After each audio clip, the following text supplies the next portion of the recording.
وبہ نستعین۔ محترم ناظرین، آج آپ حضرات کے سامنے دعا میں اجرت طلبی و جلد بازی کی ممانعت کے تعلق سے حضرت ابو ہریرہ رضی اللہ تعالی عنہ کی ایک روایت پیش کی جا رہی ہے۔ یہ بات یاد رکھنے کی ہے کہ دعا بندے کی طرف سے اللہ تبارک و تعالی کے حضور ایک معروضے کی پیشی ہے، اور وہ مالک کل اور قادر مطلق ہے۔ چاہے تو بندے کی دعا کو فوراً قبول کر لے، اور بندے نے جو کچھ مانگا ہے اس کو وہی فوراً عطا کر دیا جائے، لیکن اس کی حکمت کا تقاضا یہ نہیں ہے کہ وہ ظلم و جہول، نافرمان و گناہگار بندے کی خواہش کی ایسی پابندی کرے، بلکہ بسا اوقات خود اس بندے کی مصلحت اسی میں ہوتی ہے کہ اس کی دعا فوراً قبول نہ کی جائے، اور جو کچھ اس نے مانگا ہے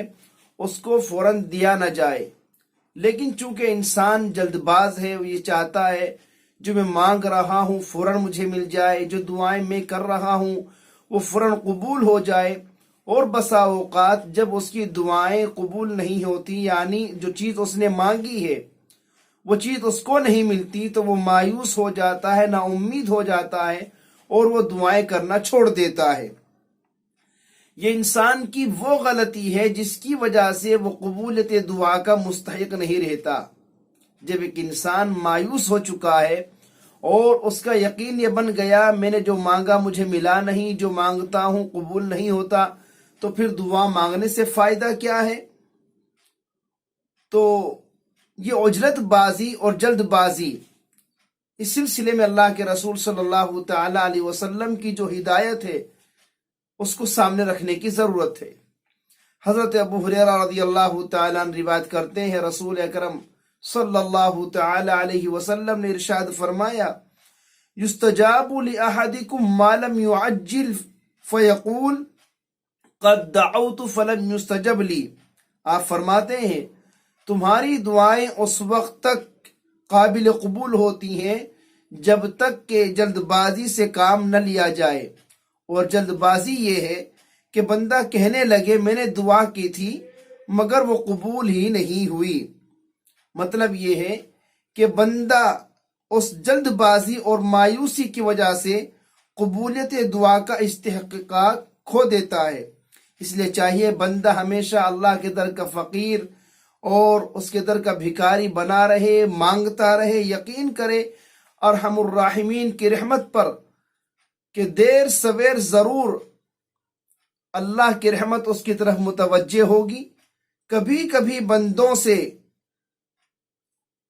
بہت سی وہ دعا بندے جو بڑے اخلاص سے مانگتے ہیں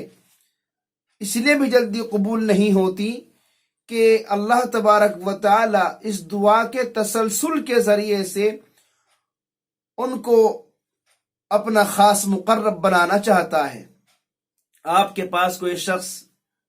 کسی چیز کا سوال لے کر آئے اور آپ یہ چاہتے ہیں کہ یہ بندہ میرے پاس روزانہ آئے، میرے قریب روزانہ آئے، تو آپ فوراً اس کی خواہش پوری نہیں کریں گے تاکہ یہ بار بار آئے اور اس سے بار بار ملاقات ہو۔ اللہ تبارک و تعالی بہت سی دفعہ اپنے خاص بندوں کی جو کہ ان کی مخصوص دعائیں ہوتی ہیں اور بڑے اخلاص اور اضطرار کے ساتھ ہوتی ہیں، لیکن اللہ اس لیے قبول نہیں کرتا۔ یہ بندہ خوب مانگے میرے در کا فقیر بن جائے، میرے در کا گدائی بن جائے، اور مجھ سے مانگ مانگ کر یہ میرا مقرب اور محبوب بندہ بن جائے، تو اللہ اتنی بڑی نعمت سے نوازنا چاہتا ہے۔ لیکن انسان سمجھتا نہیں ہے، یہ جلد بازی کرتا ہے، یہ چاہتا ہے کہ میری دعائیں فوراً قبول ہو جائے، میں جو مانگ رہا ہوں فوراً مل جائے، اور اگر نہیں ملتا اور دعا قبول نہیں ہوتی تو یہ مایوس اور نا امید ہو کر بیٹھ جاتا ہے، اور قبولیت دعا کا استحقاق کھو دیتا ہے، اور تقرب الی اللہ کا جو اس کو درجہ نصیب ہونے والا تھا اس سے بھی محروم ہو جاتا ہے۔ اس لیے دعا کرنے میں، دعا کی قبولیت میں کبھی بھی جلد بازی سے کام نہ لیا جائے۔ ہم اللہ کے محتاج ہیں، اللہ ہمارے دعاؤں کا، ہمارے حکموں کا نعوذ باللہ محتاج نہیں ہے۔ ہم ہر حال میں اللہ کے در کے فقیر بنے رہیں، اللہ کے در کے